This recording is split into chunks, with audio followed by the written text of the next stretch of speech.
Hi, hello, hi. It's episode 266. We're recording this live on December 8th, 2022. This is Human Factors Cast. I'm your host, Nick Rome. I'm joined today by two of my esteemed colleagues, Mr. Barry Kirby, who's here every week. Hey, Barry, what's up? And we also we also have Heidi Mirzad back on the show. Heidi, welcome back. Hello. I'm so happy to have you on this week, especially because this was kind of requested by you. We'll get into it in just a minute.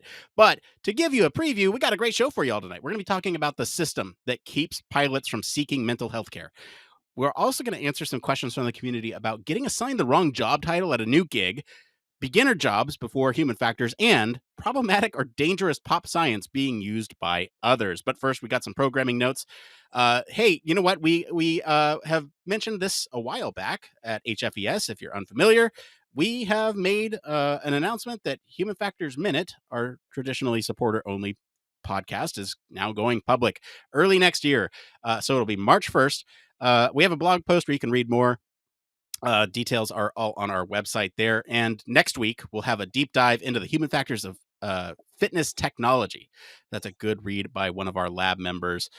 Morgan worked really hard on that. So go check that out. If you're interested in fitness technology and human factors, there's a lot of intersection there that you might not know about. Barry, what is going on over at 1202, though?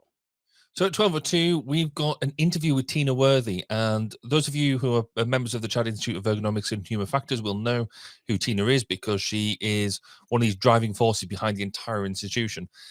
So I tried to spend half an hour with her or an hour with her to try and dive into, get some goss from the background, to work out what goes on behind the scenes, and try and get some stories. But she didn't really let anything spill, but she gave us some really good insights into just how she works with the volunteers, how she works with the wider organization, and just how much they deliver, considering it's such a small organization. So if you go over to 1202 after you've listened to this, don't go yet, go after this, go and have a listen to that and hear what Tina's got to say.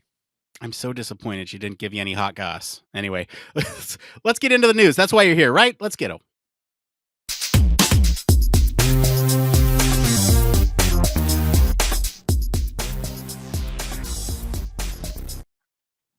Jumpy fingers hitting the button a little too late. Yeah, this is the part of the show all about human factors news. Barry, what is the story this week? So this week we talked about the need to change the system that keeps pilots from seeking mental health care. So a recent study of over 3,500 US pilots found that 56% reported avoiding healthcare specifically to avoiding losing their clearance to fly. This fear is driven by the Federal Aviation Administration, or FAA, regulations which bar pilots from flying if they report seeking regular talk therapy for even mild anxiety or depression. This can last for months or even years, and the assumption is that they pose an unacceptable risk to safety. As a result, pilots find themselves among only a handful of professions that require the disclosure of any encounter with the healthcare system, including mental health visits. This can cause pilots to suffer in silence, and the fear of losing their job can prevent them from seeking the help they need. 26% of pilots reported that they withheld information during their FAA health checkups for the same reason, that fear of losing their medical clearance.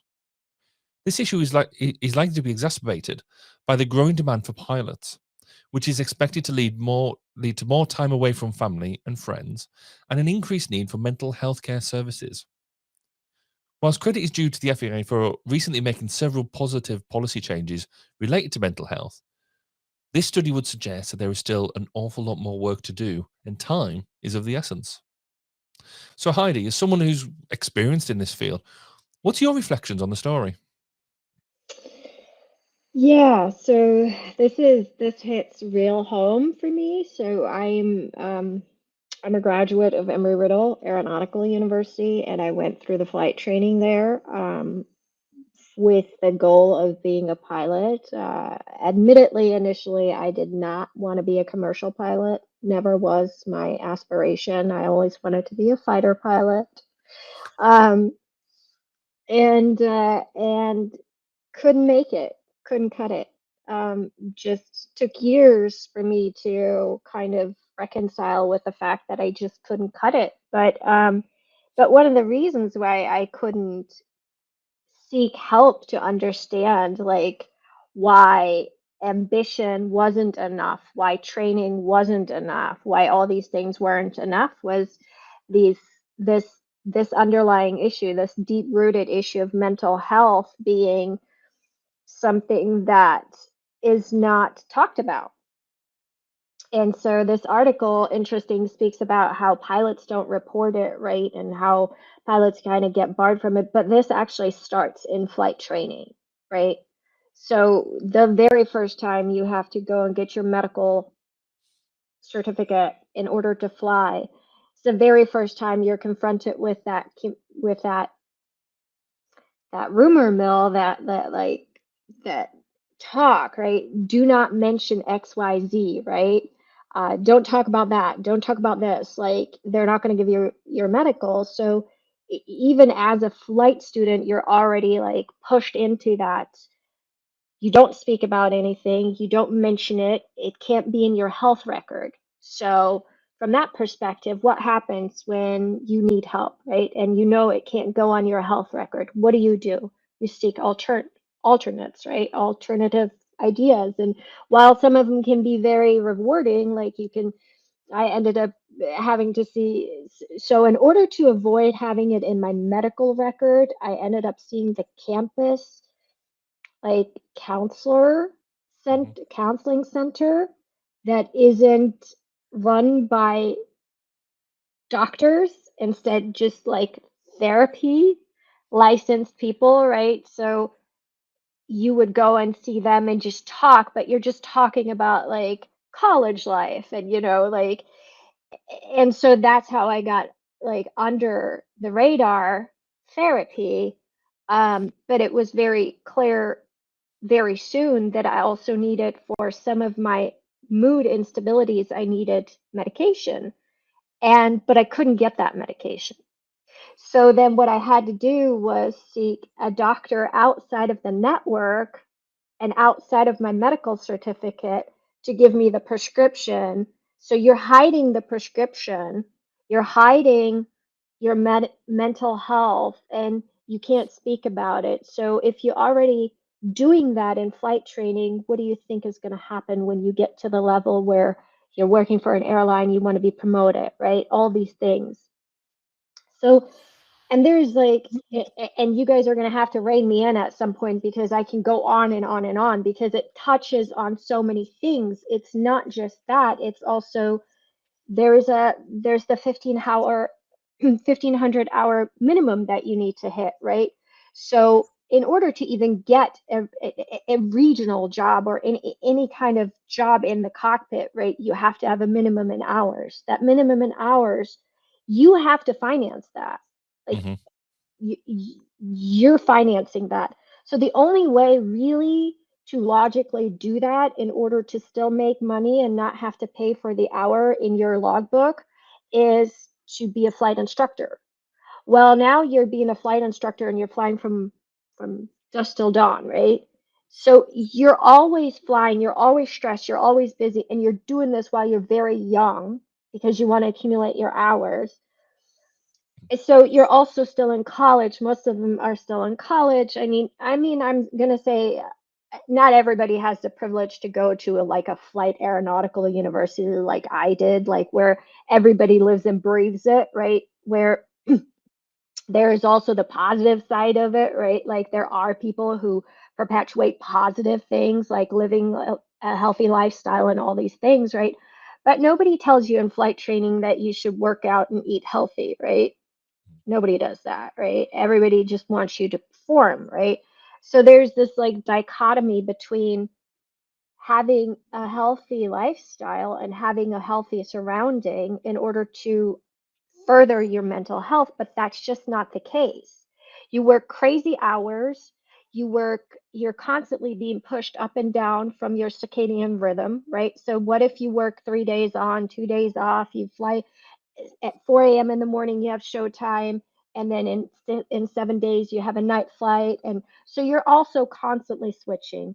Then there's the hour minimums the airlines give you, right? They might promise you 75 hours like this month, but what if they can't promise you that next month and you saw the schedule come out, so now you're trying to book in more hours, right? So now you're flying and flying to the exhaustion point, right? And so there's like so many things that come into game with that. And then you add on the pressure of making a living. So what most people don't know is that like when you start off, like Delta pays, I think Delta was one of the worst ones, but like I don't know what the current figures are. I tried to look them up, but even the ones I found now are like a little bit old. But like Delta only pays $27,000 your first year. So like you qualify for food stamps. You qualify for assistance. So what do these pilots do? They then have to be, you have to be available in the hub where you get hired, right? So hub means like where do they have their main station basically, like, and so you often what I back in the day, again, this could have changed, this was 10 years ago, but back 10 years ago, it was very common for these new pilots to then like rent a room in a hub house. So like you have like 10 roommates, you're circulating through these hub houses because you need to sleep somewhere, right? And you're away from home, right? You're constantly moving, and now your mental health is declining, right? Like the environment you live this job in is not necessarily an environment that perpetuates great mental health, right? You're eating unhealthy, right? You're grabbing stuff at the airport, you're drinking caffeine to keep yourself awake, energy drinks, right? You eat these greasy meals from the airport restaurants, right? Like you're gaining weight or you're losing weight, like depending what kind of type you are in stress, right? You not all of them work out. I mean, I'd love to say, yeah, every pilot gets up in the morning and does an hour on the treadmill to keep their circulation going, right? But that's just not the fact. What if you did a 12-hour and you get home and you're just like, oh my God, I just want to rest for 2 days, like, and you fall, into that rhythm. So I think there's just a lot of things that, yeah, that article speaks to them underreporting their mental health issues, but what actually led to that? Like, where does this come from? And I that's why like Nick, if you're gonna do this topic, let me be on because like Yeah. it starts in flight training. Like it literally starts at the beginning where you really are hammered in like, do not say this. This is a trigger word. Don't mention that. I mean, some don't even report their backaches and their knee issues, right? Because if that gets there and then now you can't fly. Now they bar you from flying, right? Like, but the funny thing is, I mean, funny is the wrong word, but for lack of a better term, is talk therapy could actually be something that helps, right? Like in this situation, like there could be a therapist who could literally walk you through some of your challenges you have, right? Like what if it's the I'm stuck in my career, right? Like I still haven't made captain, or or they're running a horrible schedule. I don't know what I should do because if I switch airlines, I lose seniority again. Like it's also something the public isn't really familiar with. Like it's not just how long have you been in your job, your years don't translate. You start with seniority again all over with the next airline, right? You drop in seniority. And so there's just a lot of things that this industry is just it's so tight knit, like how it works against you. And reporting is just something that is not supported in that industry. Like whether it is your mental health or, let's be very honest, even mishaps. Like not a lot of people report if they had an issue, right? They're supposed to, and supposed to be anonymous, right? But not everybody does. So there's a lot of stuff that goes under. And then I mean, not to bring up the most horrific incidences, but like then you see ha things happen like a couple of years ago when the pilot literally committed suicide by flying the plane into the mountain, right? There were over 100 passengers or over 200 passengers on the aircraft, right? So where did that come from? That didn't fester overnight. That didn't happen overnight. It's the environment they live in that this happens in. So I think there's a big conversation to be had, but at the same time, it is 20, it- 2022. Um, I was in flight training in 2006, and this has been something that has been since the 70s, 60s. So it's never changed. It hasn't changed.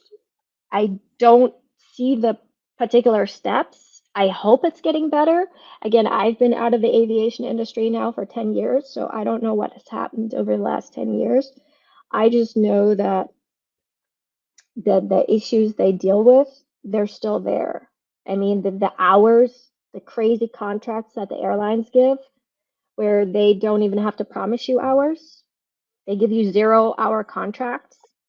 Um, Also something the public isn't very familiar with, right? That they can get away with that. They can give you 0-hour contracts. Um, but then there's also things that where the world kind of pushes you. So from my research that I did coming into today, apparently there's been this huge shift in salaries, right? So post-pandemic now with the pilot shortage, which there's always been a pilot shortage. Um, this is just fascinating that there's now one. There's always been one. Um, it the, that they're now paying these. I mean, I saw some of the salaries. I'm like, holy moly! Like, had I been promised a salary like that, I might have not, give it up so quickly, right? But but I just know that like it's a very obviously it's a very personal story for me because I didn't make it, I didn't cut it, and good Lord, Instagram or YouTube or whoever, feel free to hammer the comments full with, well, you weren't good enough and da da da, and whatever. I like dust it off now, but it is something that I struggled with, and I really would have loved if I had that support because I really truly believe like it might have been a different outcome for me. I might have been able to continue my ambition I had. I always wanted to be a medevac pilot. That was my dream, and I couldn't make it because I didn't see how I was ever going to have a life where I do struggle with mental health. And when I'm in my routine and my therapy and everything, like I live just like anybody else, right? I'm just as successful or unsuccessful, you know, as Feel that one. anybody else, right? But like, but I have the same struggles, I ate too much over Thanksgiving and all these things. But like, but I'm fine. And in the aviation industry, I would not be given that. I can't go and be in talk therapy and seeking regular mental health support. And so what happens is these pilots self-medicate. It's it's a known fact. You can pull up the statistics. Alcoholism is very, very prevalent amongst pilots. Self-medication with prescription medication, very, very prevalent. Upper downers, right? You take an upper to be there. You take a downer to go to sleep because you have to get your sleep in because your next 12-hour shift is coming or the next flight is coming. Um, and I mean, I know that there's no, like, I don't want to scare people, but I've heard of like tricks and tips of like how to get rid of this and how to get rid of that. And I'm not going to reveal all of it because I think it's too Reveal none of scary it. to the public. Yeah. But, but I mean, it's just like any other job. And I want people to really think about that for a moment, right? It's just like your surgeon. Is your surgeon right now self-medicating? Is your doctor, your Lyft driver, your like there's so many things where you are in a situation, your bus driver, you're there's so many situations where you trust somebody else with your safety, and you got to count that that person lives in or works in an environment that supports them being well. And I don't think the aviation industry is. So that's my big issue with it. Like, I would love to see a lot change, but I think in order for that to happen, I think we need to start acknowledging that mental health is just as common of a illness, disease. Like, I don't like those words because it's like, if you have, somebody said something the other day that was very interesting to me. Like, somebody said, like, if you have diabetes, right? Like, and you're gonna say, well, in our environment, we don't take insulin. Okay. And that's kind of with the mental health. Like, okay, I have mental health issues. Well, in our environment, we don't medicate and we don't seek therapy. So you better tough it out, right? Like, what do you think is going to happen? We're human. We're all human. We all have our struggles. And whether it is a temporary um, episode you're going through, right? And temporary sadness, a temporary grief, or um, whatever it is, a life tragedy that happens, life event. Like, a lot of people also don't understand mental health fully. So, like, it can be things that are very common, life events that might have a different trigger effect on somebody than on the other, right? So you might be going through something for a while, but if you get the right help, you come out of it again. But if you don't, you can spiral into an extreme darkness. And then what? How do you get yourself out of that? And so that's kind of the thing that I really just wonder, what are we doing? And so, like, Yeah. what are your thoughts? Yeah.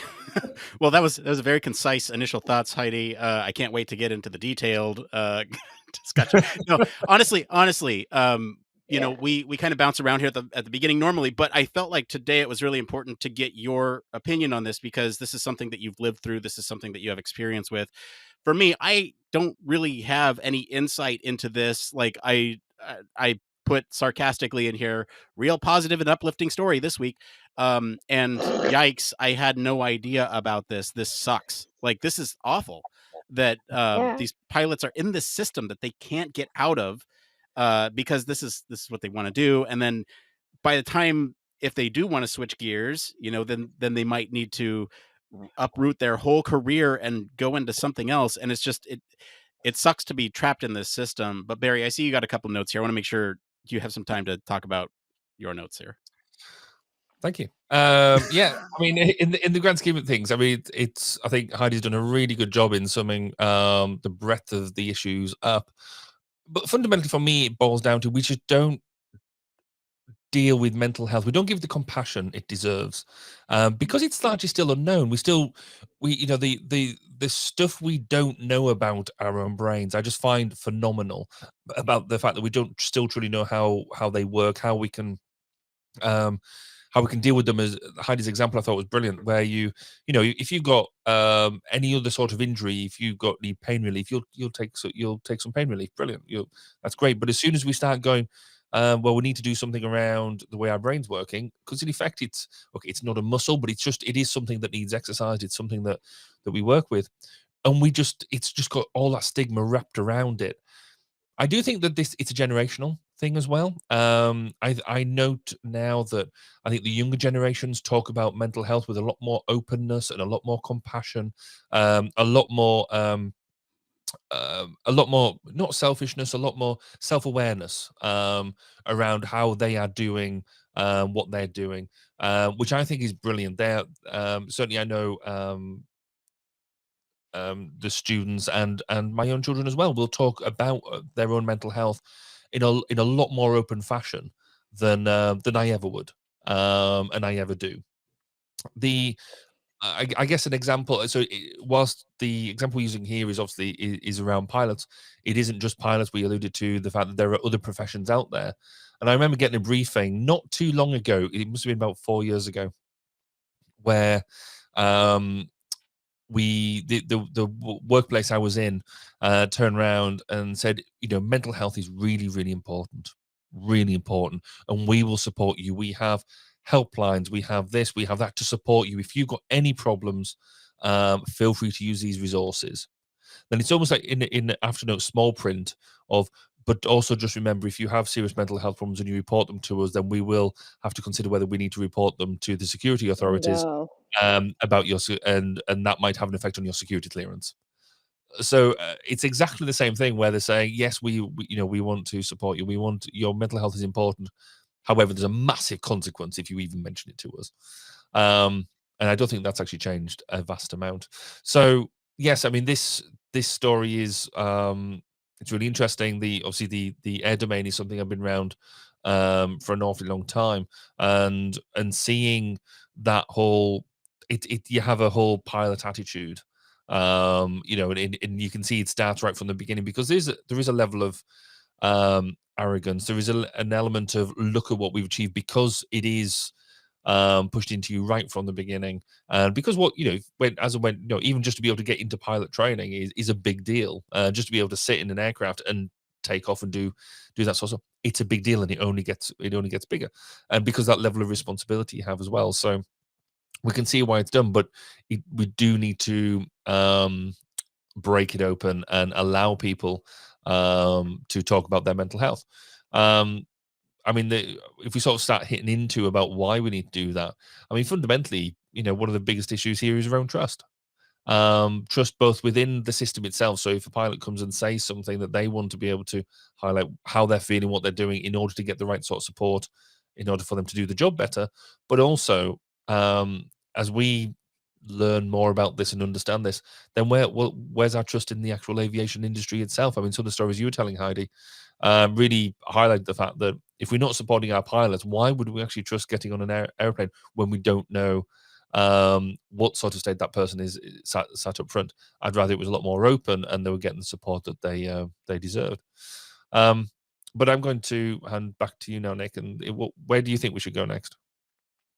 Well, there's a lot of places that we can go, and I think Heidi talked about a lot of these, and maybe we could just kind of go down the list honestly and see which one of the ones that we've already talked about, which one of the ones that we haven't already talked about.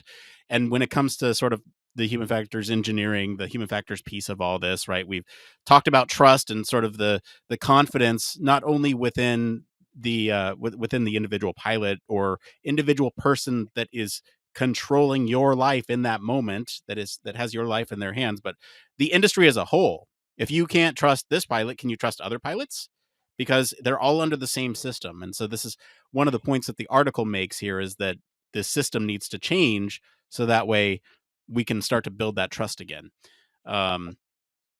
We can tackle personal relationships. I think we talked I think, Heidi, you brought this up a little bit, but there's some of the work-life balance issues, right? When this type of career is all consuming, you're working long, irregular schedules, and sort of this impact that this might have on your personal relationships is huge, right? Because if you have a family, are you kidding me? How are you going to spend time with the people that you love when you have these irregular schedules? You got to like plan it out, and then you also have the impacts of stress on those relationships.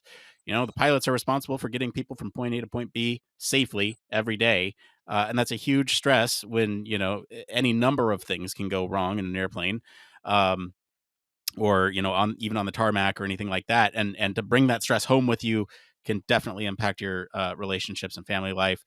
And then not only that aspect of it, but being away from your family can also have a huge impact on your mental health. If you're not around the people that you love all the time, then that's going to be another factor that contributes to it. And then the isolation and lack of social support. Like, we're talking about mental health here, and thinking about that support mechanism that a therapist plays in traditional mental health, therapy and medication play in traditional mental health considerations. I think those are largely absent because of the system. And then now you're looking at the social support. Sure, they have other pilots, and that's nice to commiserate, but you don't have like sort of the answers within that group. The answers are, Heidi, like you said, to self-medicate, or to to breed that environment of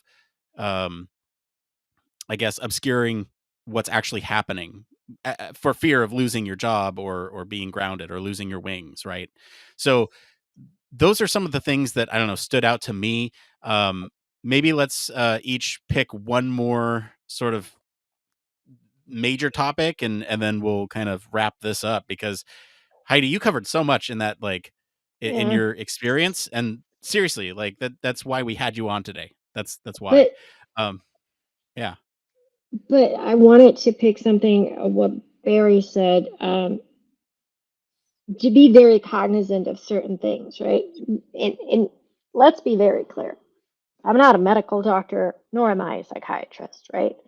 This is from this is from years of working in human factors, psychology, engineering, being a former flight student, training, whatever, pilot, uh, whatever you want to call that, but living that for like years and years and years, right?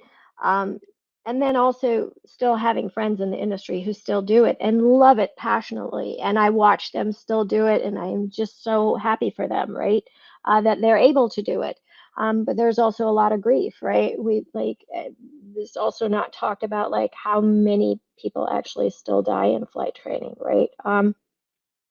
So I alone know of two people that while I was in flight training, two friends died, and the grief is there. And you know what happens when something like that happens? The entire community mourns, but nobody's allowed to go and seek help. Nobody.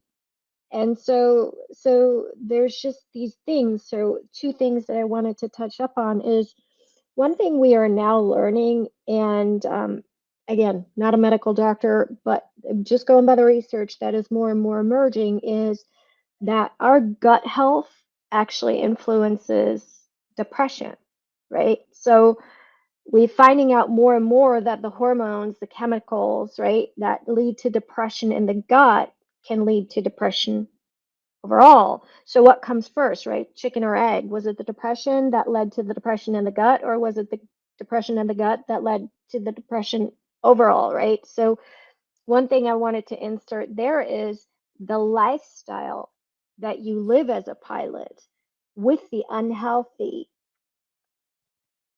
Mm. circumstances, right? The coffee, the airport food, the irregular schedule, all these things, right? That further depresses the gut. So it is not something that is perpetuating mental health, right? So so that's something. And then another thing you picked up on was that made me almost kind of, I don't know, I instantly got like this smile, and I was like, I wonder how that plays. Is you mentioned the new generation, right? The new generation speaks it more openly, but let's not forget what the aviation industry is and how it's structured, right? The aviation industry is structured on seniority, right? So you, as a first officer, you do not question authority, right? You do not. Yes, we have learned more in human factors, right? In incorporating human factors in the cockpit, that we question the pilot and we do the double check decision making and all that. Yes, but seniority is still a thing. So while the new generation may think that the aviation industry is still led by the old generation, and that's Mhm. not going to change for another 20, 30, 40 years, because Gen Xers, I am one, and I'm not old yet. I'm not planning on retiring anytime soon. So we still have years to go. So that is a little bit of a dichotomy in like that whole questioning seniority, right? And just to make you think, I don't want to put these thoughts into other people's heads, but this is the kind of stuff I see when I walk through an airport, right? Like when you see that older pilot, right? Their uniform is sharp, their shirt is pressed, right? They usually have a higher quality shirt on. They look like they are really dressed sharply. And then you look at the younger pilots and you instantly see that shirt has been worn 100 times, has been thrown into the washer and thrown into the dryer. That does not look right. And the, you know, the tie is over here and the pants look like they need hemming. Like there's really a different world. Like captain in seniority and younger, right? So that just makes me think that we still have so much to go because it needs to be led by the older generation. The younger generation can push for it, absolutely, but until the system gets a little, even just a little slightly amended, we're not going anywhere. And I think it's very sad from a human factors standpoint because human factors is such an impact in aviation, right? Like how air traffic control was designed, like how these new regulations, how they're all based on like, I mean, remember, I don't know sometimes if I mention things that are not known, but like we used to call it pilot error, right? It's not pilot error, right? So we used to blame the pilot by saying pilot error, right? But we've thankfully moved on from that. But like I just think of like the things that we learn in aviation and aeronautical environment, like in the beginning, like we learned the Swiss cheese model, the reasons, you know, the model, how little events lead to catastrophe, right? And little events can be little events in your life from a mental health aspect. So you take the little, you think they're little, but everything accumulated just is waiting for a catastrophe, right? Like you didn't sleep right for the last couple of weeks. You're not eating right, right? You're going through tensions with your family. The paycheck didn't come in, like, or whatever. Like you didn't make ends meet, or you had a medical bill or a mechanic bill you had to pay, unexpected bill. Let's just call it unexpected bill. So you have financial troubles. You have this. You have that. You have that, and everything is just lining up for a catastrophe, right? And the weird thing is, we learn this in school, aviation school, we learn in flight training, we learn about all these things. But when it comes to applying it in our own industry, it's like, yeah, whatever. Let's just see what happens. Yeah. So that to me is the crazy part of it, is like human factors thrive. Like it is aviation where it bloomed and blossomed in, right? And so we are one of the ones, the aviation industry is one of the industries that knows most about it. And yet, Yeah. Barry, any closing thoughts from you? No, I think in the grand scheme of things, it is really interesting. I'm really pleased that it's out there because I think it's one of these that hopefully it's like another block into the wall of us hopefully turning a corner on how we appreciate mental health. But I think, as Heidi quite rightly points out, we've still got a long way to go. Yeah, we do. And Heidi, so thank you so much for requesting the story this week. I think we mentioned in the pre-show that we'll kind of take requests from guests if they're experts on the field and or have, you know, experience in it. And Heidi, I think today, like, you've really just taken this thing that we have I don't know, Barry and I would have had a very superficial conversation about it, I feel. I don't know, Barry. Really? You seem to think differently. Uh, I guess I'm in a put Barry down kind of mood today and put him in his place. But no, What's honestly, the the experience that you bring to the table and the discussion that you bring is truly appreciated. So thank you to Heidi for selecting our topic this week, and thank you to our friends over at Scientific American for our news story this week. If you want to follow along, we do post links to all the original articles on our roundups and our blog. You can also join us on Discord for more discussion on these stories and much more. Speaking of Discord, I'm just going to make a quick little aside. We've got lots of chatter in there about the AI, generative AI in there from last week. So we're going to take a quick break. We'll be back to see what's going on in the human factors community right after this. Human Factors Cast brings you the best in human factors news, interviews, conference coverage, and overall fun conversations into each and every episode we produce. But we can't do it without you. The Human Factors Cast network is 100% listener supported. All the funds that go into running the show come from our listeners. Our patrons are our priority, and we want to ensure we're giving back to you for supporting us. Pledges start at just $1 per month and include rewards like access to our weekly Q&As with the hosts, personalized professional reviews, and Human Factors Minute, a Patreon-only weekly podcast where the hosts break down unique, obscure, and interesting human factors topics in just 1 minute. Patreon rewards are always evolving, so stop by patreon.com/humanfactorscast to see what support level may be right for you. Thank you, and remember, it depends.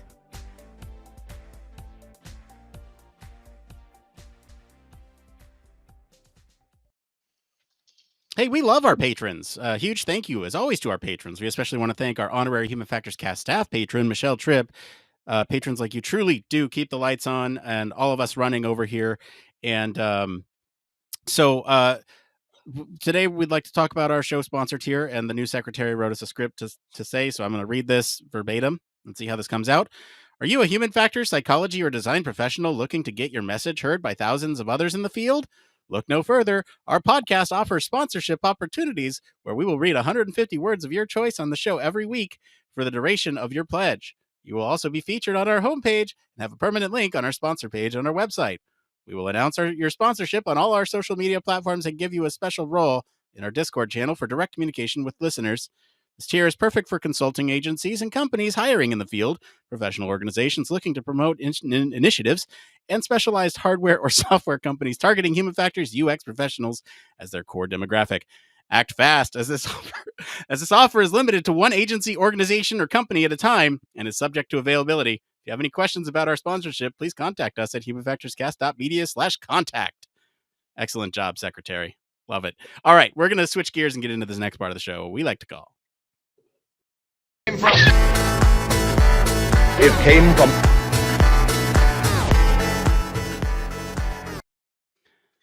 That's right. This is the part of the show we like to call It Came From. This is where we search all over the internet to bring you all topics from the community, what everyone's talking about. It's the hubbub. If you find these answers useful, give us a like wherever you're watching or listening to help other people find this stuff. Our first one here tonight is by Design Gesture on the User Experience subreddit. They write, I've done a bit of UX over my career and read a book or two, but wanted to pursue it properly full time. Despite being relatively new to the role, the agency has chosen to put a senior in my job title. Do you think this is a good thing, or could this lead to issues in the future when I apply for other positions? Barry, what do you think about being assigned the title senior, whatever it is that you're doing, when maybe you don't feel like a senior? Oh, it's fine. Enjoy yourself. Knock yourself out. There's two ways to look at this. Firstly, look at it from the company perspective. If they're wanting to assign you, it does them good from a public perception to have seniors and principals and all these different titles. So on the public stage, it makes them look good, the fact that you're a senior designer, a senior UX designer. But make sure that if they are happy, to call you a senior, are you being paid at a senior rate? So just you can then use that to your advantage to make sure that you're getting paid commensurate with the title. The other bit as well is some people try and compare and contrast across different businesses on titles, and whilst there is you can sort of read across, a senior in one business might be the equivalent of a senior in another, or a principal in one, principal in another. They companies don't necessarily agree a finite set of criteria about what a senior involves. Each company will generally have their own criteria. So just because it sounds the same doesn't necessarily mean it is the same. Take them for all the money, I would. Heidi, what do you think? If you were given senior in your first job, would you be worried, or would you be happy and take it? Well, for me, it's like there's a lot of things going on here, right? Because I obviously, as we all are very experienced now at this point in our careers, we're not beginners anymore. I look at it a little bit differently from other aspects too. Like sometimes you also don't know what headcount went open, right? And what they wanted to hire. So like if there's like a specific headcount that you have to use in order to hire that person, it might be connected to a certain title because a certain cost center is covering that job.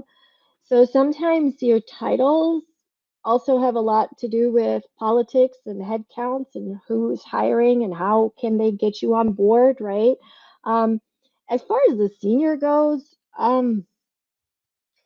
I don't know. If I was a beginner and I had the senior title, I would probably get a little too full of myself. But but but I think just roll with it, right? Like it's not like I think the other way around would be harsher for me.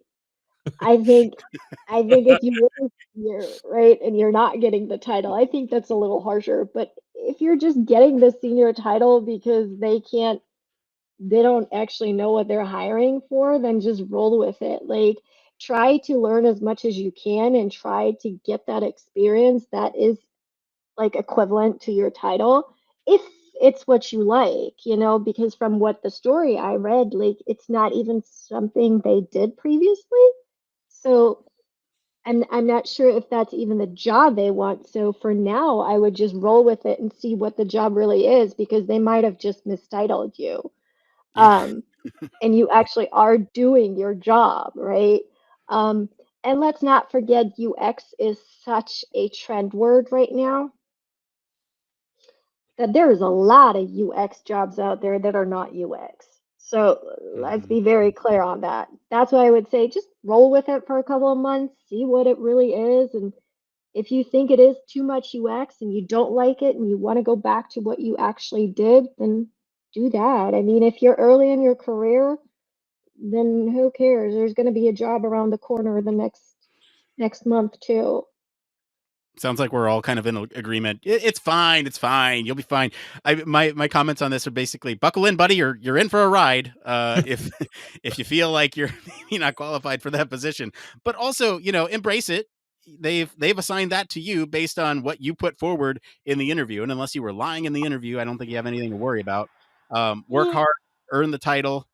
That's I mean, the only thing to say as the end to it is like, okay, well, if you're getting paid for a senior and they want you to do senior things and you can't meet that standard, it might get very anxiety ridden. Like there's going to be a lot of pressure.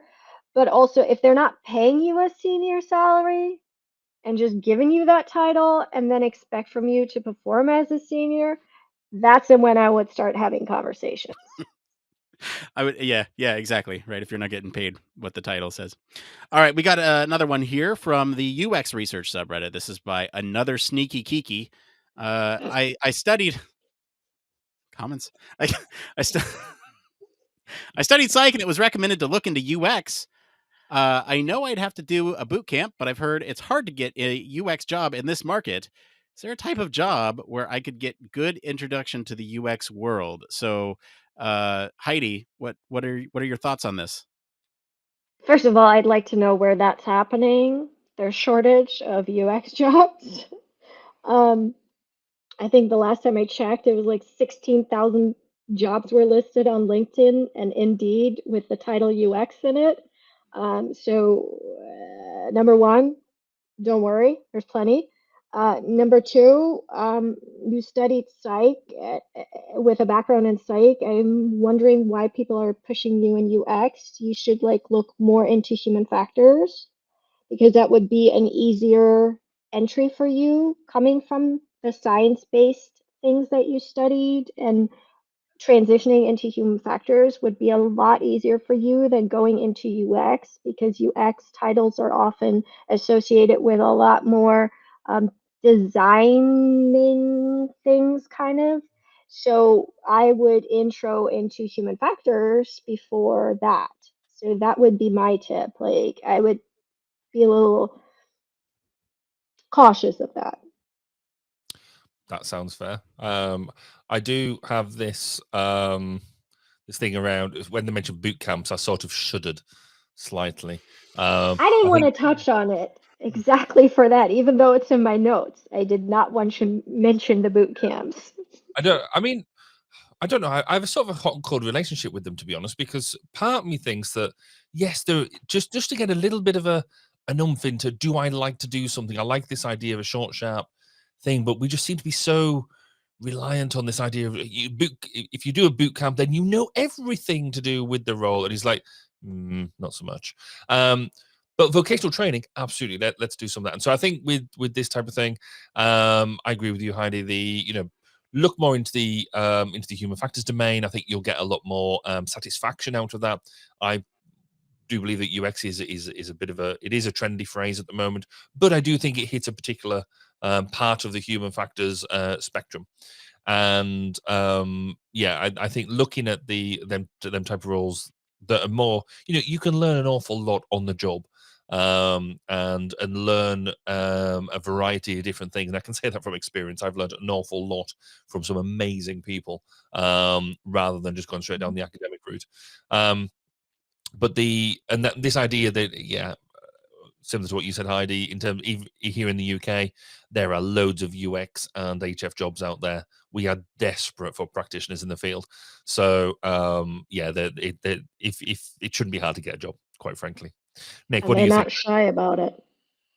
Well, yes, that as well. They're not shy about it. They don't care what your job title is or where you work. They will come and dark recruit you underneath. It's just, Hey, I wouldn't really worry quick. about. I'm gonna jump in here and almost hijack this and talk about boot camps really quick because you guys are both on it, right? I mean, like, I'm sort of, I'm not. Yeah, I'm sort of. Yeah. because look, like It's a different my term. my opinion on boot camps has changed a little bit over the years. Is because I used to be very. Did you go to a boot camp and go? I Oh, did actually, not do it. No. Look. All right. Here's the thing with boot camps. Boot camps are made by people who want to make money off of you by saying we can teach you everything about UX in one weekend. You want to do that? Yeah, come on, give me money. I can do that, right? So that's kind of where I think about boot camps. However, there can be value in taking boot camps for the people who are trying to transfer into the UX or human factors field who have transferable skills. Now, you're not going to be operating at the same level as somebody who's had years and years of experience, but this is a good way for you to get your feet wet, introduced to a topic to see if it's something that you really enjoy. Okay. So if it's an exploratory thing, you get in for one weekend, the commitment's very low. Okay. Now, I'm not saying that boot camps should be a replacement for a proper education for experience. It's not going to get you that job from just taking it for one weekend. But it will give you a good sense of what's going on in the field, what current trends are, what you can expect from the field, and whether or not you want to pursue it. It can also be a good refresher for those people who want to transfer in from adjacent fields. So I'm with you in terms of using boot camps as the education.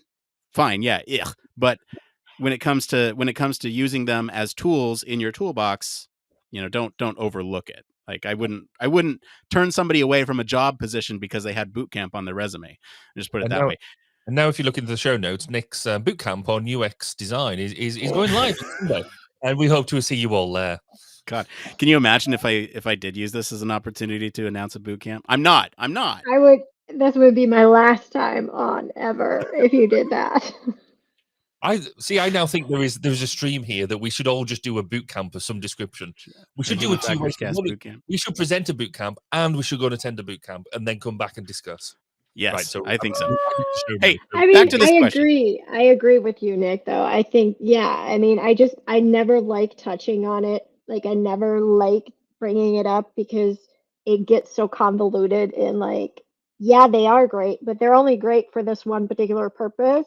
And then they get carried away. And I also, to your point, though, not every boot camp is great to get a first taste, right? Yeah. So I'd be very picky with which boot camp I'm choosing. Exactly. Yeah, you got to do your research before you get. Yeah. Anyway, back to the question. I want to make sure I answer this. There is the question again. Where can you get a good introduction to the UX world in terms of like beginner jobs? There's a weird flux in the market right now where people expect juniors to kind of know everything. At least from talking with other colleagues, there's some weird flux in the market. But internships are another good opportunity for you. If you want to look at internships, that is a place where people don't necessarily expect you to know everything. They expect you to be very junior, even more junior than junior positions, where you can kind of get in, learn something under somebody else's wing, get out, depending on the length and time duration of the internship. Okay. We got one more question. Let's get into it. This is by Disastrous Nature on the user experience subreddit. UX has a scientific component built upon psychology, engineering, design, etc., but without scientific training, boot camps, some may be unknowingly adopting pseudo-science into their work. What problematic or even dangerous pop science would you like UX and human factors professionals to stop using? Heidi, you're up. Heidi, you're up. Well, I would like my biggest, no, scratch all of that. Cut, let's start again. I don't like when people do usability studies and then they say, well, we have proof, right? And let me elaborate on that. Because what you find in usability tests, when you have like 5 people in a usability test, you can see a trend. You can see something happening, right? You can see a response to a certain design feature, yada, yada, yada. All those things. Great. Awesome. That's what usability testing is for. But what I want people to stop doing is conducting inexperienced people moderating and conducting usability tests and then intertwining their already perceived notion of what isn't and is working on the design, and then just cherry picking the answers from users and participants to support what they want to be supported, right? Because that is not scientific. That is what we call humbug. That is BS. That is, I can make that up in my sleep. I can cherry pick anything from the internet and say that supports what I want to say, right? So I think that's where I get really frustrated sometimes when I see this like UX intertwined with HF, and then because I work in medical device development, I work in something that is highly regulated. Like, I am not going to make the statement of this supports this. My sentences start with this may potentially indicate that, because I don't have proof for it yet. Because if you want to have proof for it, you gotta like design your study to be repeatable on a scientific basis. You gotta put up a hypothesis and you got to prove it and you got to use real statistics, right? So that is my biggest pet peeve. Like, I do not like it. Barry. That's fair. I mean, actually, the way you describe it, Heidi, is I would say that that's politics. That's exactly what politicians do. But anyway, this is this is one of the reasons why I think actually human factors is such a cool discipline. It's so young that we know that we want to base it in scientific discipline. But I think two that get me going is Myers-Briggs. When you do let's say sort of Myers-Briggs assessments and you come out with the personality types. And the irony is that actually most people who do Myers-Briggs and come out with like say ENTJ or whatever this sort of thing, it's broad enough that actually most people will have affordance with what they've come out with. And if you use it as a bit of an icebreaker or something like that, that's where I think it actually has value. It does, because it means you can go through things. You get, if you're not used to self-assessment and things like that, it's actually a really good thing to be a bit self-reflective and come out with some sort of result. It's when you get so serious about the result and think that that's what you and will never change over time. That's where you're starting to get into problems as well. Maslow's hierarchy of needs is another one where I use that quite a lot in lectures and stuff because I find it fascinating. But if you go too deep into it, you automatically uncover problems with it. But there's a high level bit of a discussion piece. Then I find them useful. They're useful guides, or useful talking points. We don't necessarily have to take everything quite so seriously. It's a bit like you said, Heidi. You've got to know where the boundaries of what you're discussing Yeah. are there. Nick, what about you? What do you what do you hate us doing? I think there's a tendency to rely on research a lot in some instances where once they get comfortable with what research can do, they almost see it as a crutch and say, oh well, we need to do research on this before we can actually move forward. And it's not like, well, no, we have answers to this because of science that we've done in the past, based on years of scientific literature. We don't need to do a research study on how this might affect our our software, right? Like, we can do this without the research. Like, I can tell you what the answer is because we've seen it before. And we develop models and equations that get at this thing. So stop using research as a crutch. I think that's kind of the thing that I would say. It's not necessarily pop science, but you don't need research for everything. And maybe that's me griping. Anyway, we're at this last part of the show we like to call One More Thing. It needs no introduction. And I think tonight, One More Thing will be like 20-second sound bites since we're almost at time. So Heidi, your 20-second sound bite, one more thing. Myers-Briggs. Now that you brought it up, Barry, like, I'm just gonna go and change it. Like, I would like everybody to go on the internet and educate themselves how the Myers-Briggs was developed and how it's a bunch of BS about how some lady who is bored, who looked into this, decided to come up with all these things and personality traits, and they are not scientifically proven. Nothing in it is scientific. Nothing. Nothing. She did absolutely nothing following scientific principles. So the Myers-Briggs, yeah, great. Icebreaker, I would say nope. I hate icebreaker games. I wish they would stop doing that when you get hired. I hate this stupid sitting in a circle with a new team and let's all go through and answer one high and one low and do this and do that. Like, we absolutely forget that most people are not extroverts. Like, as much as we all want to believe that we're all such great extroverts, we're not, especially not in the scientific community. So stop going around asking me about my Myers-Briggs results or playing icebreaker games when it's my first day at work and I'm already intimidated and I live with anxiety-driven fears that you're all going to hate me anyway. So No, there's my one more thing. Very. now Nick loves a good icebreaker, so and actually mine sort of follows on from that. I went to a lecture this week on the art of science communication, and the fact that we don't have that, we automatically assume just because we know something, the fact that other people should as well, and the breadth of how conspiracy theories evolve and all this sort of stuff. And really, the driving force was that we as science communicators, within the full breadth of it, need to also have an extra bit of teaching about how we communicate that science, which I think here on podcasts like this, we are obviously amazing examples of doing this. But actually, we are few and far between. There's not enough science communicators out there, and we need more of them. Nick, what about you? What's your one more thing? I got into pegboarding. Got him. I bought a pegboard. There's your soundbite for today. Yeah, exactly. You knew what I was doing. I bought a pegboard on sale on Black Friday because one thing that's been sort of an issue for me is that I can't find any of my tools, despite me having certain places for them. It's part of ADHD. And yeah, right. And so I bought a pegboard. Okay, guys, come on. It's the end of the show. I bought a pegboard so that way I can see everything visually where it lives, and I can just reach out and go, oh, hairdryer. Boom, there it is. It's a pegboard. So of all the things on your pegboard, different colors and right, okay. And that's going to be it for today, everyone. If you liked the story this week and enjoy some of the discussion about the human factors issues around mental health, I'll encourage you to go listen to episode 236, where we talk about better defining the term mental health. Comment wherever you're listening with what you think of the story this week. Did you like having Heidi on for that? I sure did. For more in-depth discussion, join us on our Discord community. Like I said, it's lighting up over there with a bunch of discussion about generative AI.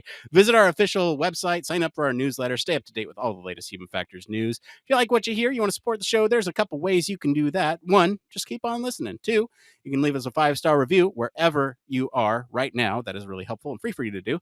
3, you can tell your friends about us. That also helps, that word of mouth. And 4, if you have the financial means to want to become a show sponsor, I don't know, or if you want access to Human Factors Minute, become a patron. That really does help us financially. So that's probably the best way you can support us. As always, links to all of our socials and our website are in the description of this episode. Heidi Mirzad, thank you so much for being on the show today. Where can our listeners go and find you if they want to talk about more of your experience?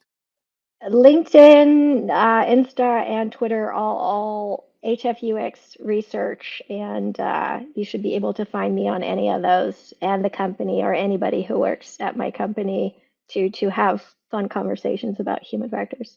Awesome. Barry Kirby, thank you for being on the show today. Where can our listeners go and find you if they want to talk about where your mind went when I said pegboards? So if you want to find out more about Nick's pegboard and my thoughts on that, then you can find me at Twitter. Twitter's still there at the moment, so at Baz_K. Or if you want to come and listen to good interviews with practitioners within the human factors field, then you can find me at 1202 The Human Factors Podcast, which is at 1202podcast.com. As for me, I've been your host, Nick Rome. You can find me in our Discord and across social media at Nick_Rome. Thanks again for tuning in to Human Factors Cast. Until next time, it depends.